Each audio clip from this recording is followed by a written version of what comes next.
Okay. Timer is timing. Guys are still with us on the meeting to get off of there and get over to whatever this is, YouTube. Yeah, that's what we're doing. At least until they find me and get rid of me too. Oh man, the ring just fell off. Lost all that weight. Now I can't keep my rings on my fingers. Keep slinging them across the room. Anyway, okay, today we are going to talk about the Hebrew language of the Bible. It is vastly different than the Hebrew language that is spoken in Yisrael these days. And unfortunately, way too many Yisraeli don't even know that. They think that just because they speak Hebrew, they can open up a Hebrew Bible and understand it. No, you can't. The words, the meanings have changed dramatically over the years. In particular, in these last 100 years, they have really been messed with. Biblical Hebrew has a 3-letter root for their verbs and a 2-letter root for their nouns. Modern Hebrew has 4, 5, 6, 7, 8. God only knows how many letters you can have in a root now. It's just it left me behind a long time ago. But anyway, biblical Hebrew is vastly different. And if you are like the sages of the Dark Ages, Maimonides, Rashi, Nachman, all of those guys that lived in the 11 and 12 and 1300s and that, during the Dark Ages, then, if you're like them, then you are totally unaware that all you have to do to understand a word that only shows up once or twice in the Hebrew Bible is go and look at its root. And you do have to get it to the right root. You can't just pick a root and say, well, they share a couple of letters in common here, so it must be the root. No, it's got to be the actual root of the word. But if you go to the root of the word, even though it's only used once or twice in the whole Hebrew Bible, we can actually know what it means because the root will give us the image behind the word.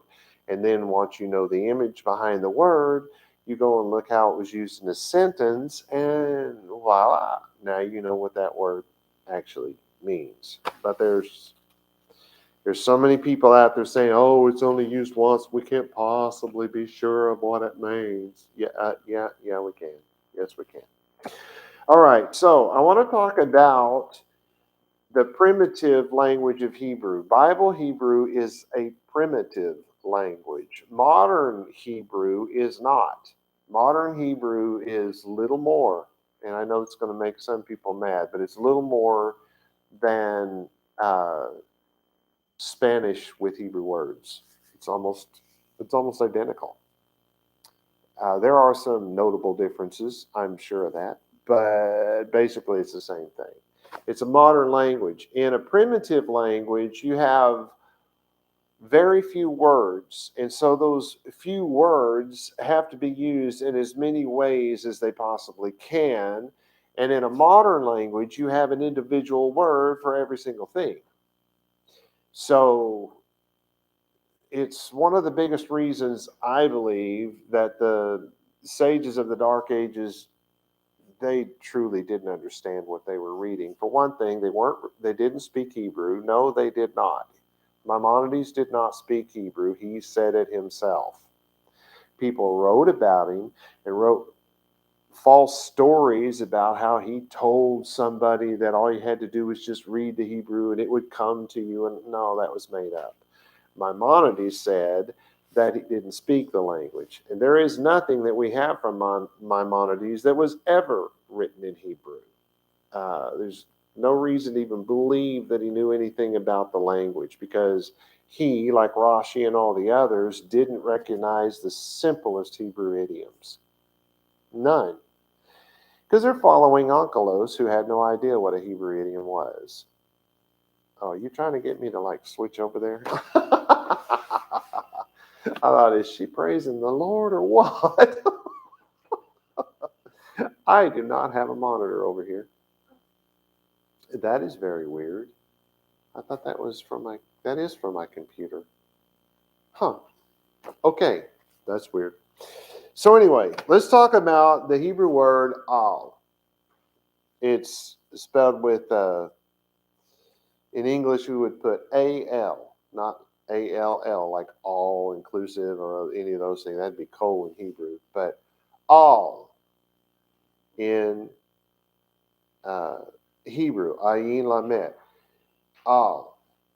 At its very root, at its very core, we would say in English, it means high. What is highest, going from a low place to a high place, H-I-G-H, not H-I. So we start at its very root, high, or if we say it twice, we might say most high or something along those lines. But it is used in so many ways. It's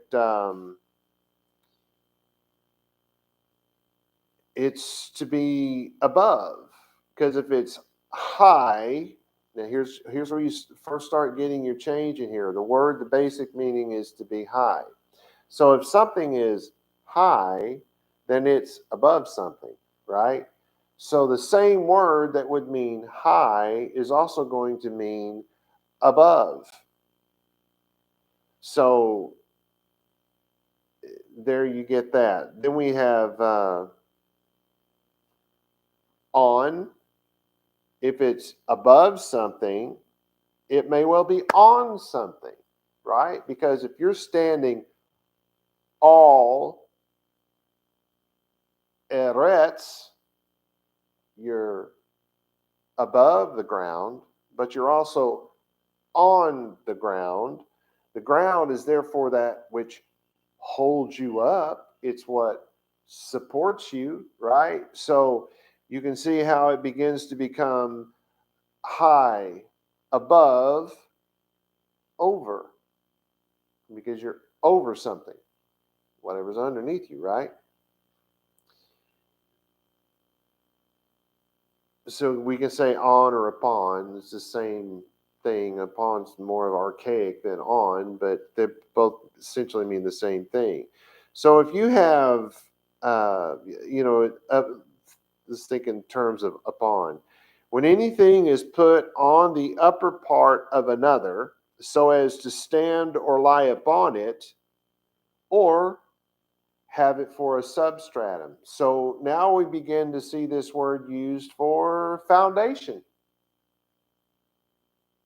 It's going to be connected to something to have that meaning. For instance, the house on a rock, right? On a rock, not in a rock, on a rock, right? So the house sets on top of a rock, or in our case today, a stone, a cement slab.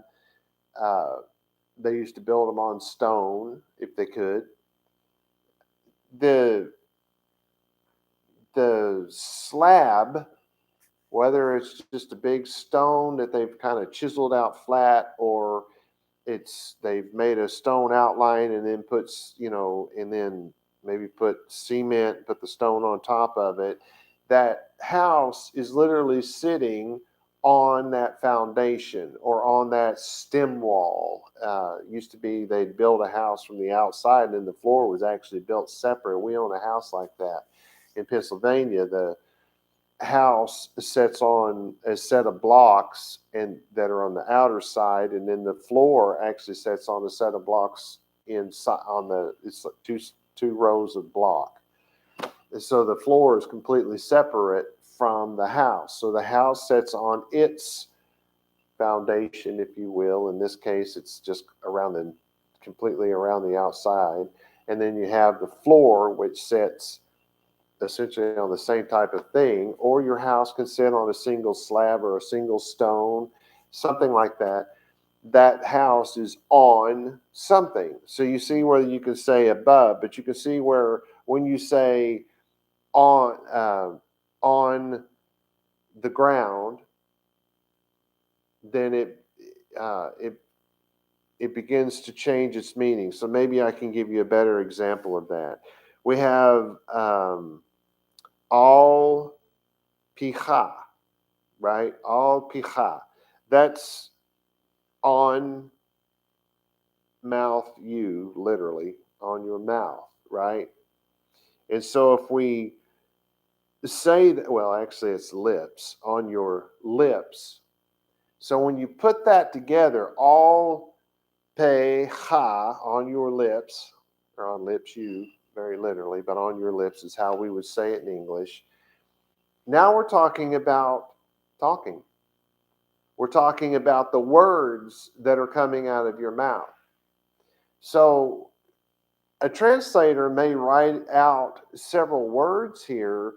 They may say on his mouth, or maybe they'll just say he was speaking, or maybe they'll say the words he spoke. They can say all kinds of things like that, and in the end, they're right. The translation is not incorrect. So you can understand how one translation may sound vastly different than another translation. Let me see if I can give you another example like that. All bait, which would literally be on house, right?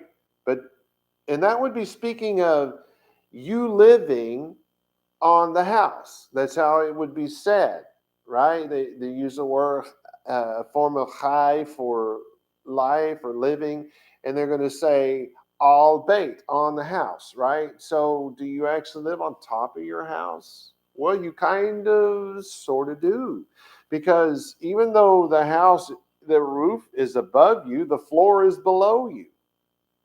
And so you live on the house. Well, how's a translator going to get that across? Is he really going to say live on the house? Well, if you're trying to be literal, they're going to say that, and then somebody's going to come along and give this big message about God's people. They live on the house. They don't live in the house. No. If you're going to translate that to where it's properly understood, you're going to say in the house. Living in the house. You're not going to say living on the house. So you look at this literal translation, you say, well, is this guy wrong? Because he said live on the house. Was he drunk that day? He could have been, I don't know. But that's not the point. The point is, we change the words that we're going to use in English. Now in Hebrew, that's not going to happen, because the primitive language doesn't have all those words. The primitive language has the one. So we have to tie the idea to that original thing. And we seem to have strayed a long way from it, because high, but listen, if you're living in the house, you're living high the house, right? Because you're higher than the floor, even though there's the ceiling is higher than you. But then the sky is higher than the ceiling, and the stars are higher than the sky, and it can go on and on and on. But that's not part of what we're meaning when we talk about you living on the house. None of that stuff way above all that means anything. We're just talking about what's happening with the house. So we can say something like that. We can say, and I'm having trouble reading the Hebrew. It's just teeny tiny in this book. Al kol beta, bete. Mashosh, I think is the word there. This is in all the houses of luxury. Yeah, it'd be all the fine houses, all the fancy houses, houses filled with fine things. I mean, you can say it all kinds of different ways, but the point in the Hebrew is we're not going to say on in this case. We're going to say in. So all suddenly becomes the word in. Now we started off, all meant high. And then it meant above. And then it meant over. And then it meant upon. And now it means in. If you've been keeping up with me, I've just taken you through 5 different meanings for one word. But you see how they all have that connection to the root being high. High. So They say that the temple was built on the ruins, built upon the ruins, right? Why? Well, because the ruins, from what was there previously were knocked down. The dirt was put over the top, well, in this case, sand, over the top of it, and then they built on top of that. So when you can talk about a building that's been built that way, whether it's a temple, a business building, a church, a house, it makes no difference. If it's built over the top of something that was built before it, your house is the high house, right? It's the above house.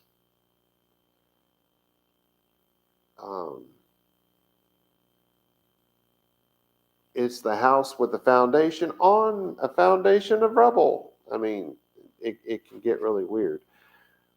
So we have another instance of the word meaning in. How about all batehem? We would say in their house. In their house, not on. All means on, right? Above, high, in. So we're on this in. Well, how about where? Like, if I put this talit, this is called a talit, if you don't know. I think that's where we get the word talit. Talit, you hear it? But anyway, this thing shaped like a very big talit. I put that over my shoulders, right? I put it over my shirt. I put it over my skin. I mean, you could wear it directly over your skin, I suppose. But it is highest on my shoulders. It is above my shoulders. It is on my shoulders. The foundation for this are my shoulders. I don't know if I could say is not in my shoulders, but if you say something along the line, let me think if I can think of something here. See if maybe they wrote something. I don't think they did.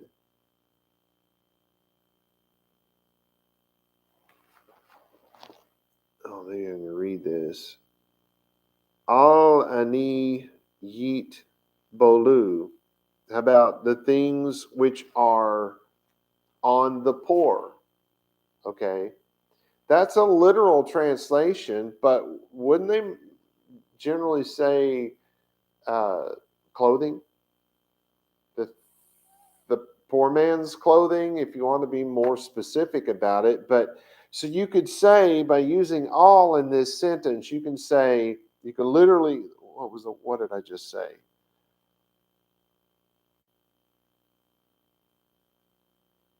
Well, I would have to add a share to the beginning of that, but I think that's what I meant to do.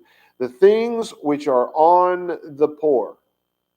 The things which are on the poor is essentially what I said. I actually just said on the poor. Or did I say garments after that? I don't remember. No.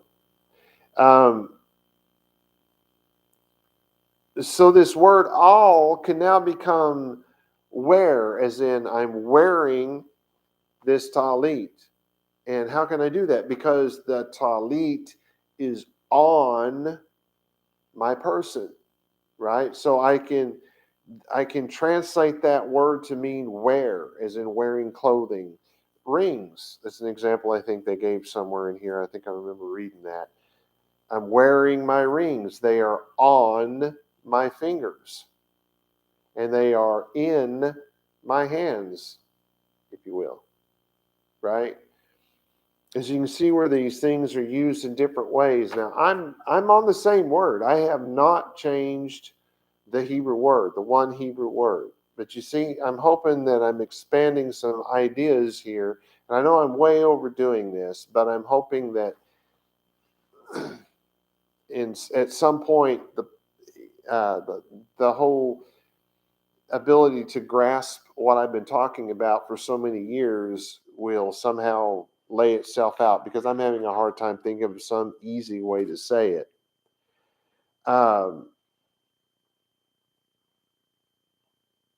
You can talk about trouble. You can say, the trouble that is on me. Then you would be talking about, or you can say, on the mitzvot, right? On the laws, and you can be basically talking about the laws being a burden. So you can say that you're wearing the law, a kavod. You can add that. You're wearing a heavy burden, right? You can go a lot of different ways. The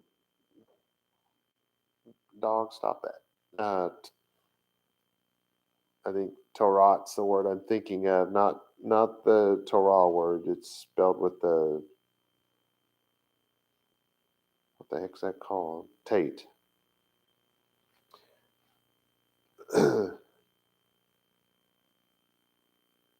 Okay. How about okay, if you're on your bed?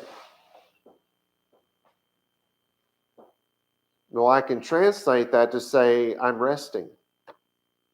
Because sometimes all itself changes, as in high, above, over, in.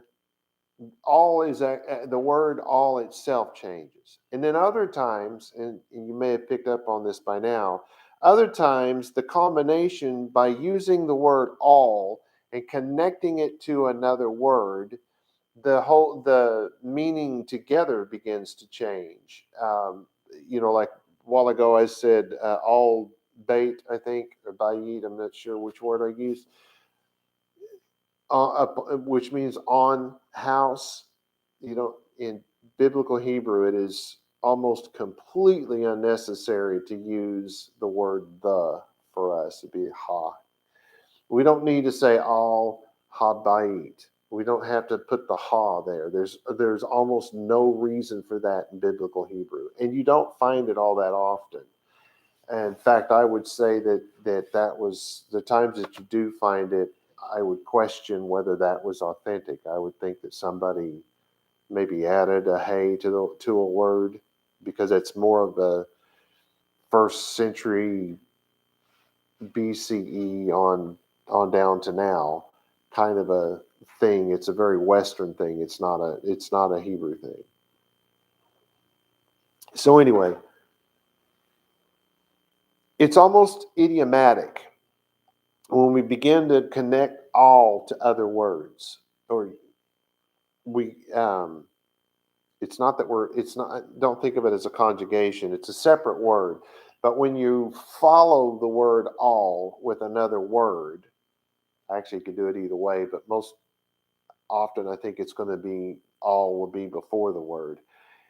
Um, it's going to change almost like it's an idiom, right? Let me see if I can find a example here.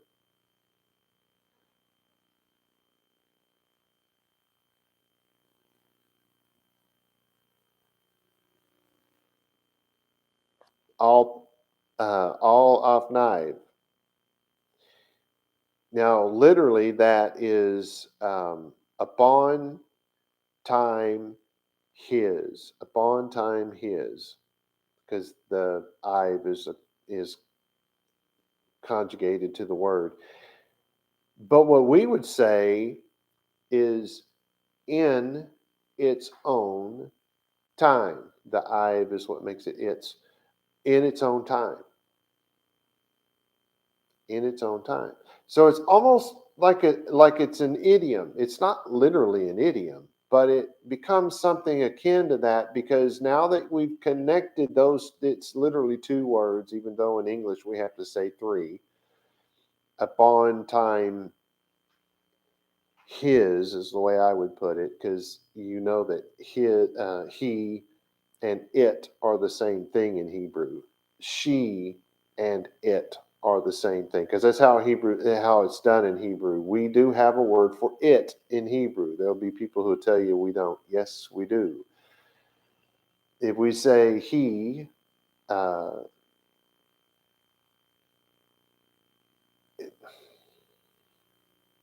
well, Ive is a pretty decent example. That's the masculine, I think.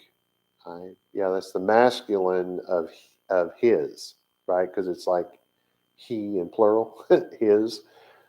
Uh, Please don't send me email about what I just said.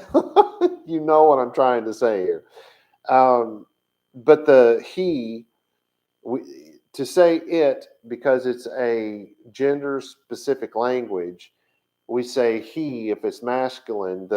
I'm talking in English, replacing the Hebrew words with the English words. He would be the masculine of it, and she would be the masculine uh,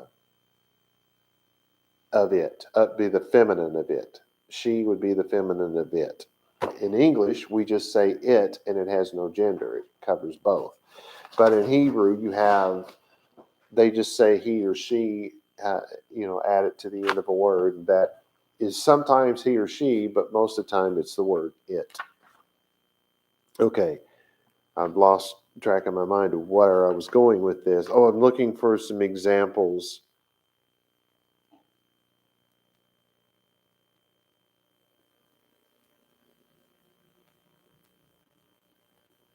No, they're not really giving me a. Okay.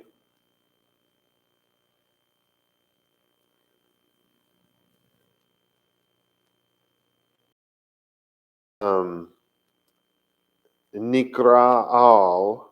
They put the all at the back of it here. I'm going to take it a little further than they did. Let's say Nikra al Shem. To be, probably should say Shemo. To be called by his name, right? What I'm saying is uh, not literally in Hebrew, I said all, which would be upon, right?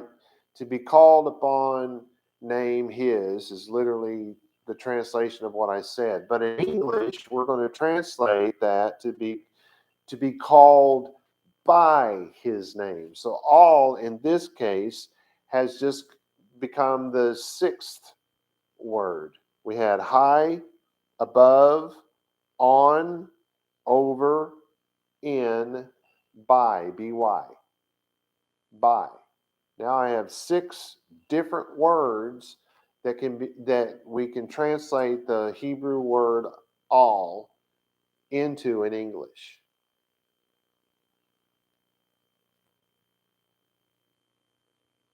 For one thing, you can't be above God's name. So if you're called above his name, like if I'd added God's name at the end of that sentence, well, you would have said it before that, but so it would have been in the middle. But if I'd done that, well, you can't be above God's name, can you? So that would be improper. But it doesn't mean that either. We're called by his name. Let's see if they give any information here that might help me talk that through.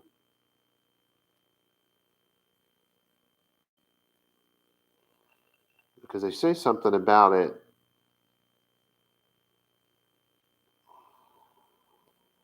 To be called by anyone's name, kara is the root, often used instrument after whose modulations a song is to be sung. It's just it's the given name of the person who wrote the song.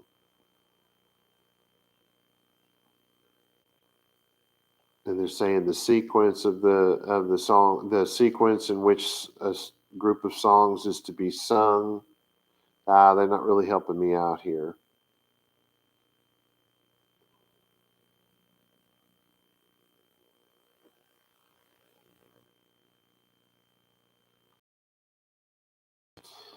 This Hebrew is so hard to read because they break it up where you've got words that should be to the left or wind up at the right. Whoever did this, did not do a good job there. Okay, we have a note in here, and I'm looking at the Gesenius in case you don't know. Use of motion upon or over the upper part of a thing or place, either downwards upon anything from a higher place, or upwards from a lower place. Then we have Hishlich al, which is, they say, of the former kind are to cast upon anything.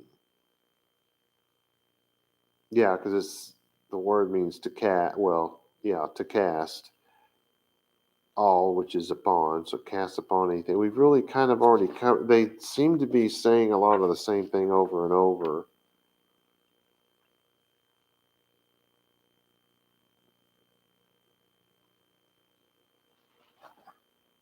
Okay, they give an example here. I don't know where this comes from because they don't tell us where it. Okay, maybe it's Job 30:16. I'm not positive. It says, here also should the expression be referred, which has been variously explained. My soul pours itself, which is alai, that'd be alai. My soul pours itself upon me, yeah, alai. I.e., it says, in other words, is what that means, being poured out into tears. It wholly covers me, as it were, with them. So the soul pours out upon me.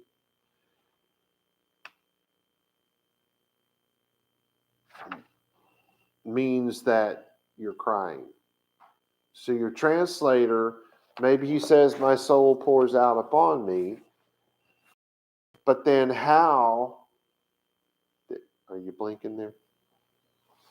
How then, if your soul is pouring out on you, if you translate it that way, how does your reader have any idea that somebody's crying? Now, I would generally call this an idiom, but it's not.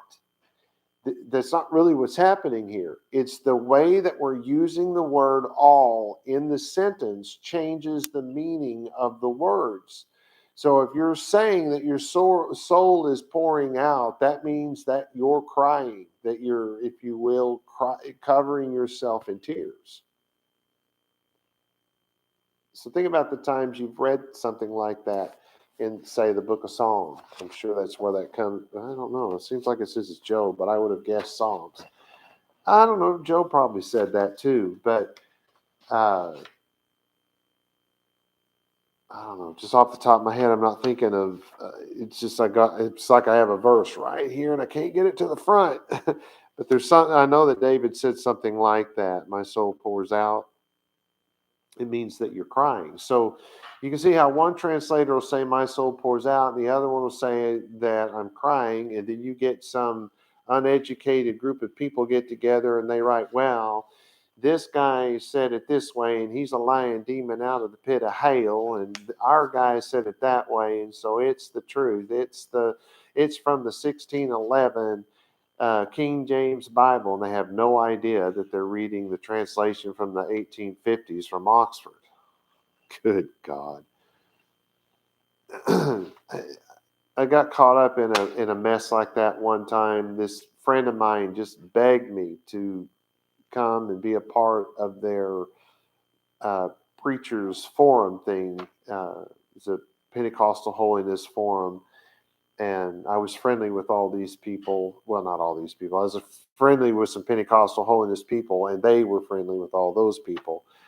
I finally broke down trying to do a friend a favor, and so I signed up. I got in late. They had decided to argue that night which translation of the Bible was the best. And by the time I got there, they had already written off all other translations. They had decided that the King James version, the 1611 King James version of the Bible, was the correct one.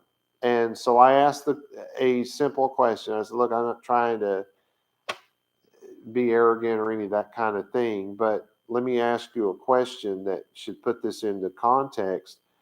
On what are you basing your argument? Do any of you speak Greek? And, oh, you think you're all that in a bag of chips just because you speak Greek. Oh, my God, you're just an arrogant person. You lying demon out of the pit of hell. I mean, it started immediately, and it was vicious. And all I was trying to do is point out to, look, we live in a world where everybody says you're entitled to your opinion. No, you're not. You have the right to express an opinion all you want, because America, well, at least we used to, because in America we have this little thing called freedom of speech. But just because you can talk about something doesn't mean you're entitled to your opinion. The only way that you're entitled to an opinion is if you're studied on that which you give an opinion. If you're not studied in that area, you're not entitled to have an opinion. And that's my opinion. I help myself out. So anyway, these guys who didn't speak a word of Greek are arguing that this one is wrong and that one is wrong, and they've all concluded that the 1611 King James was the infallible inerrant word of God, even though God gave his words in Hebrew. Some translation, some fifth generation translation into English from a horrendous Greek text that was nothing but a translation of a Latin text, neither language having anything to do with actual biblical principles and whatnot. They don't know this. And also, they didn't have any idea that there were 3 different publishers in the year 1611 who put out the King James Bible, and all 3 say very different things. So which one of those is the right one? Come on. God did not inspire a translation. No, he did not. If there had been a Trinity, which there was not in the Hebrew Bible, but if there had been, and God's ghost was actually whispering in at Moses, say that no. I said is. You wrote it. Change that. Fix that. I mean, that's what they actually think. They think that God's ghost. Now, this is the same people who believe there's only one God, and they've never figured out that the Holy Spirit that inspired and spoke in their ear, that's part of the Trinity. They've never figured that one out. But and I tell you what, they'll give up they'll go Trinitarian and give up their oneness before they'll give up their Holy Ghost. Just saying, they've never figured out that the Holy Ghost has nothing to do with one God. That's Trinitarian. You can say Trinity is one and all that, all you want to, but these are oneness who don't buy into that on the one hand, and on the other hand, they do. But anyway, that's one of those paradigms that is out there for the uneducated. So I'm trying to tell you that in 1611, 3 different companies printed that book, and they all said very different things. And so that wasn't inspired in the first place. If anybody was inspired, it was Moses. It was Moshe, not Moses. David, Shalom, as they call him, Solomon, Ezra, Yirmiyahu, the guy they call Jeremiah. Those would be the guys who were inspired. Those are the people who wrote it. That's where the inspiration would have come from. And they all wrote, well, most of them wrote in Hebrew. There was a couple of them who wrote in Aramaic, which isn't that, it's not a whole lot different than Hebrew. But that would be the part that would be inspired. And that language is very different than ours. And so for us to go around comparing English translations and calling one good or bad when we don't speak Hebrew or Greek or Aramaic, wow. I'm going to have to get off that subject.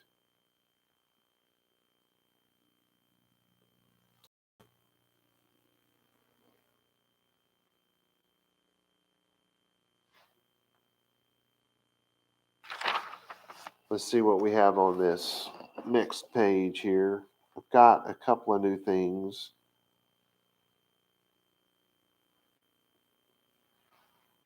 Now, the way this word was the way all was used by Job in chapter 10:7, we would be forced to change that word to although. But that's because it's been connected to another word. The word all itself is still upon. They don't give me the Hebrew word that he said, I don't think. Yeah, so they give me the word for nose. Oh, okay. Well, that's what they're. Oh, this is backwards. Ugh. Well, I had to bring this thing. I can't see the Hebrew. Okay, so it's al da'atcha. And they have, although thou, I don't know why they said thou, although you know. They said, although thou knowest. I hate that. Hebrew did not, nobody in Hebrew said, thus saith the Lord. Thou knowest. Thee and thus. None of that has anything to do with the Bible. And everything to do with uh, King's English. Y'all need to stop talking that way. People need to stop putting that in their books. It's nonsense. Let's get past that.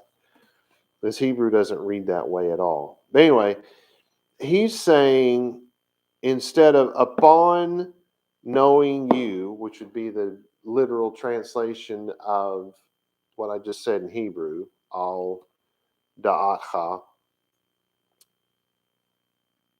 that would be, think about it, on knowing you. They say, although you know. So you see how the word all has just been changed to although. But it wouldn't have done that if it wasn't connected to the other word. I hope you follow what I'm saying. But it's the same type of thing. We now have found another way, another word for all. We've gone through all these other ones, the 6 or 7. Now we're adding a new one, although. Let's see. What else do I have here? Let's see, we got some things marked here.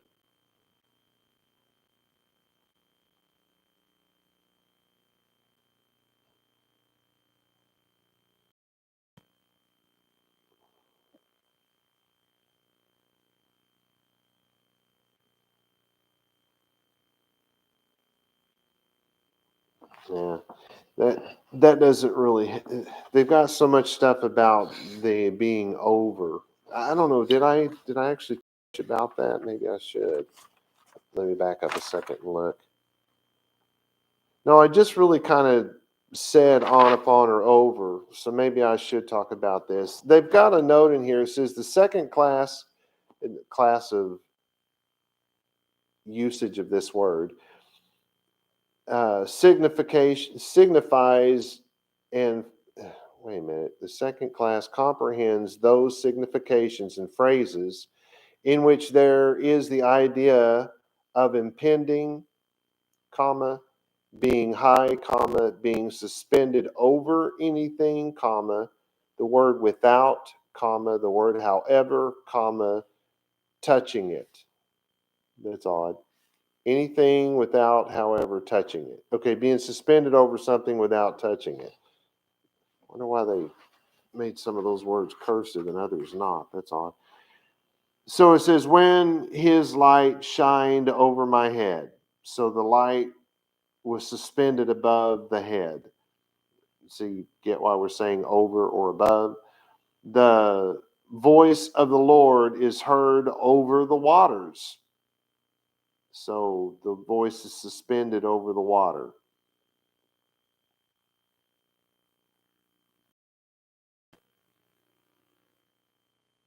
And of course, when they say the sun was risen over the earth, um, they're saying that the sun is suspended over it. So that's where you get the word, that's how you get all becomes the word over. Because even though it means high, let me think of a way to say this. Probably should have said it sooner.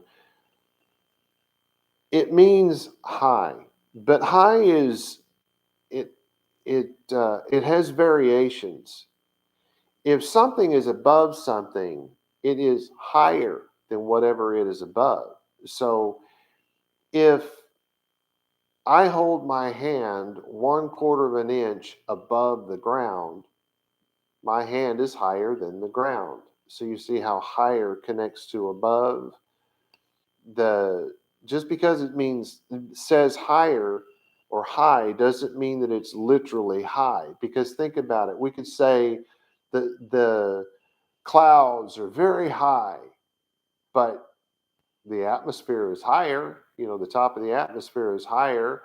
The sun and the moon are higher than that, and the stars beyond that are higher than them. And if you're looking upward, I suppose there's always going to be something higher, so it's relative. The word for high is still relative. That's, I guess, what I'm trying to say. So we go from high to over to above to in and other various words. Well, how about the word beyond? Let's see how that works out. Gosh, I cannot see that word. Oh, al ahecha. And they have above thy brethren, above your brothers.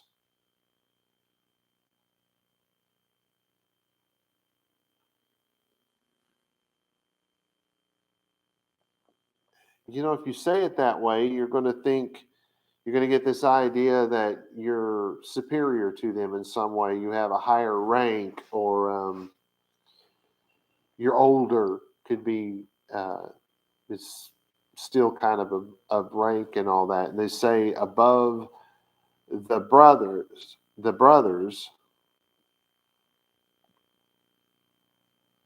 Well, that is what they're talking about, is to have a higher rank, whether by your age.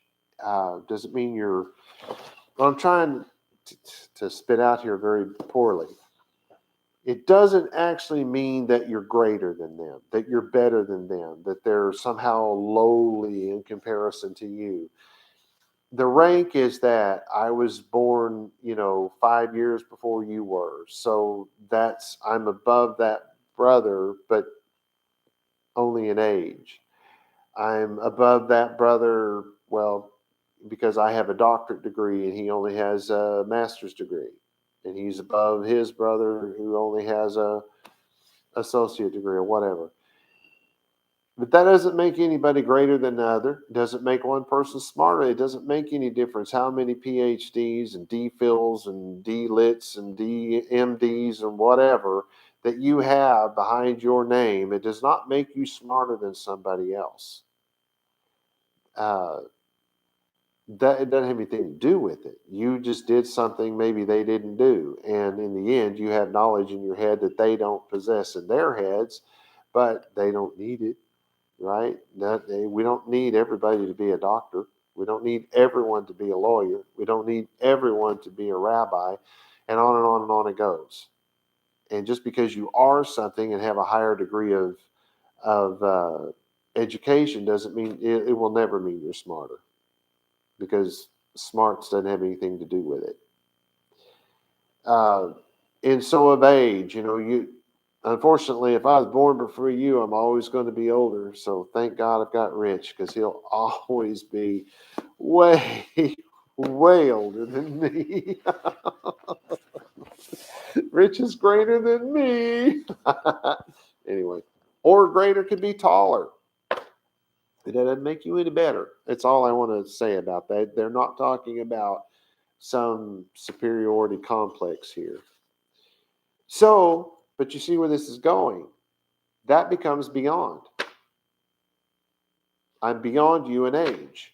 I'm beyond you in education. I'm beyond you in stupidity. It could be that too.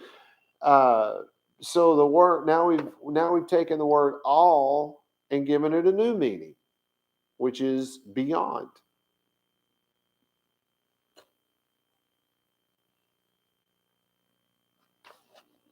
And how about if you say al zeh, which is literally on this, al zeh? Well, that becomes wherefore. on account of, whereas. You could say that even. I don't know if I would, but you could. I'm just saying. Now, there's another one of those where it's a combination of two words that gives you a new meaning. Because you're not, upon this means, you could say on this, I think. I don't see anything wrong with that. But when you're reading your Bible, especially with the these and the thuses, when they say wherefore, you can almost bet that's what the Hebrew text said. Or would have said had it been written in Hebrew, whatever.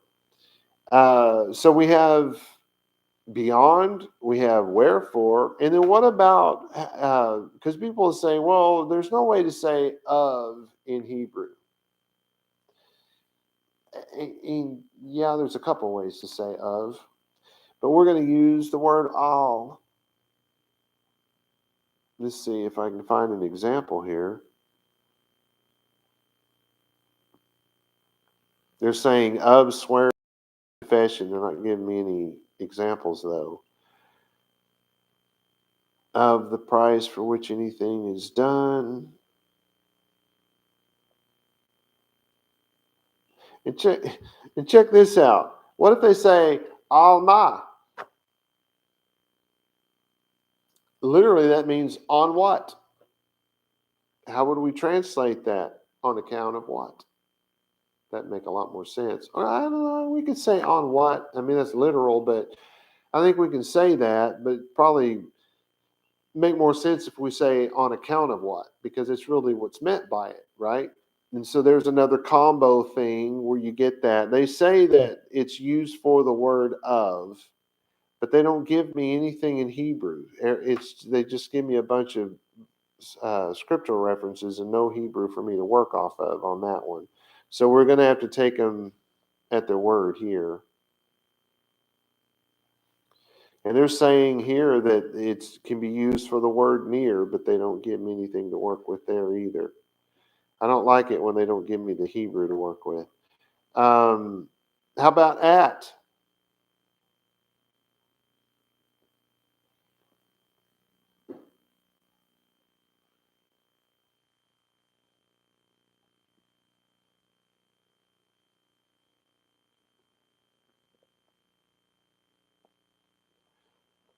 Okay, they're giving an example here. All yod, yod's the hand, right? And we're still on the word all. We haven't left that word yet.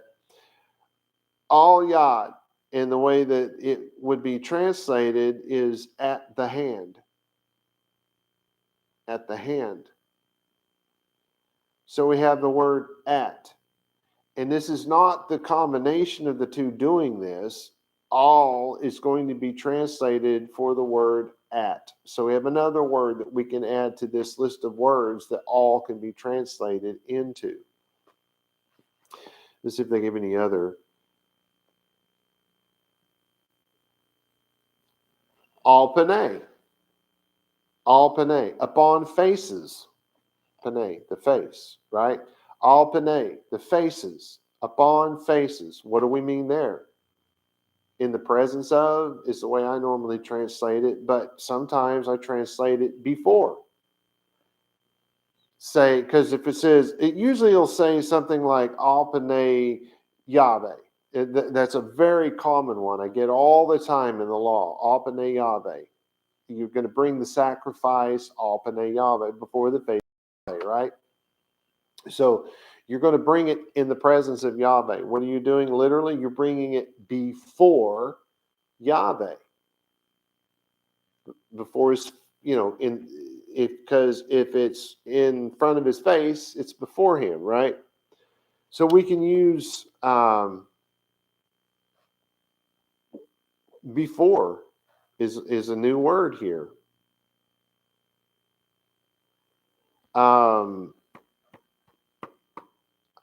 They give an example of how it all becomes the word with, but the example is a little mature, so I don't really want to talk about that one.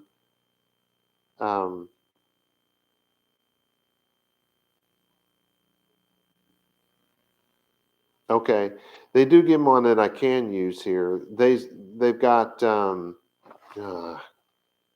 I want to make sure I pronounce this right.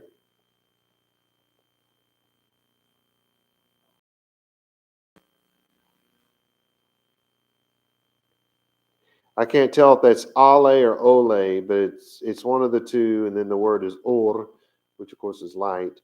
So there's, I lost it. Where'd it go? There it is. So they say instead of on light, I don't know why they put the in here every time. On light, they say with light, with the light, with the light. So we have a new word. Now, this is not the combination of the two making it change. It's the only way that we can say it in English where that any sentence using that Hebrew text is going to make any sense in English. So we're going to have to use the word with.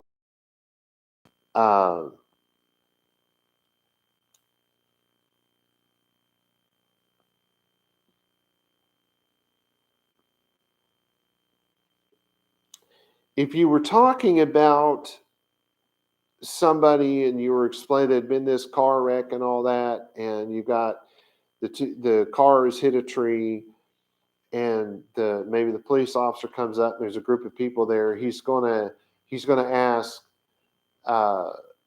who is the man upon the car? All, right? So it's or maybe you'll say where, F-O. F-O, ish al, I'm doing this like it's English, automobile, I think is how they actually say that. Because they say autobus for a bus, so I think they probably use some form of automobile. I don't know my modern Hebrew very well.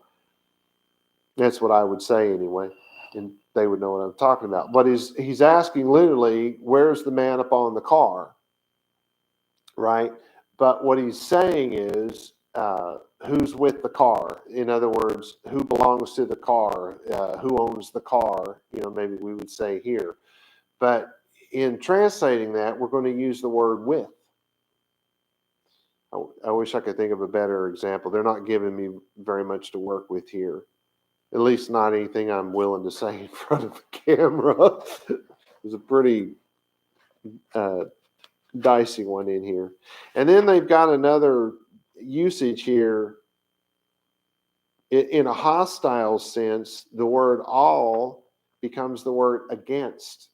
If I have come upon you, that means I'm against you. Yeah, but basically it means I'm fighting you. I've just charged you if I come upon you, right? Let's see how do they say that? The Philistines are upon you. Delilah said that to Shimshon, to Samson. They rise against you. They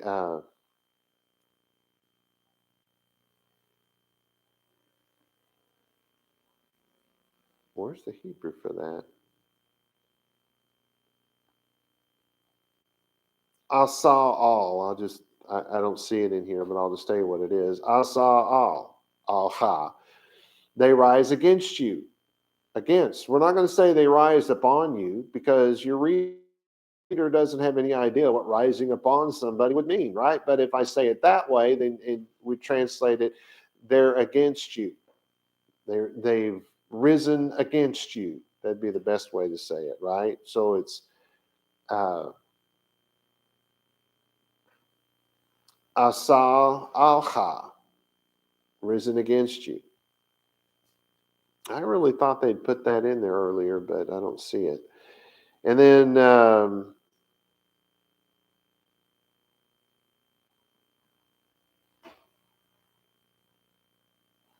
being a word of motion at times was it can even be for the word towards. I think if I can think of a way to do that, because I don't see an example here.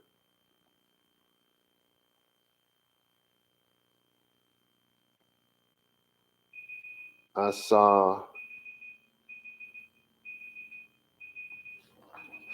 I ran out of time.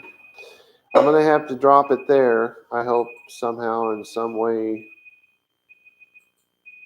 I managed to get the point across.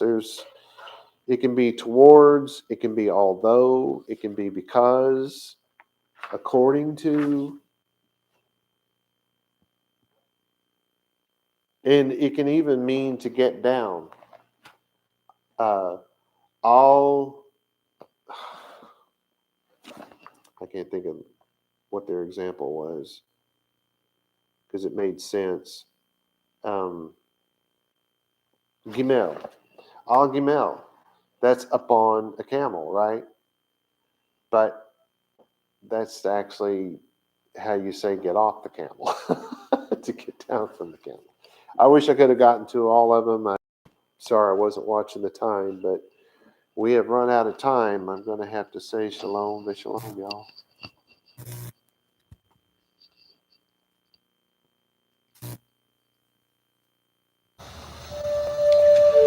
The blessing, Be'ivrit. Yevarecha Yahweh beyish merecha. Ya'er Yahweh panai v'lecha vihunecha. Yisa Yahweh panai v'lecha v'yasim lecha shalom. And in English, may Yahweh cause you to lie down so that you may rest. May he touch and caress you. May he prepare you for what is ahead. May he watch over you. May he keep you from harm. May he cause goodness to grow in you and take away the bad. May he arrange your life and cause you to flourish. May he cheer you up and gladden your heart. Cause his light to shine through you. May he show you tenderness, favor, and love in his presence. May he show you kindness and be delicate towards you. May he show you his generosity, mercy, compassion, and desire for you as it comes forth from the depths of his soul. May he lift you out of your pit and deliver you from the things that hold you prisoner. May he draw you to his chest and cast his eyes on yours. May he show you his love and desire for you as he cradles you in his arms. May he bear your punishment and pardon you of your sin. May he take you for his bride. May he establish a foundation in you. May he place his name on your heart and mind and make your body his temple. May you be his treasure. May you always be on his mind. May he draw you near and comfort you when you are afraid. May he assure you there is nothing to fear because he is with you. May you and all that concerns you be at peace because he is your friend. Amen.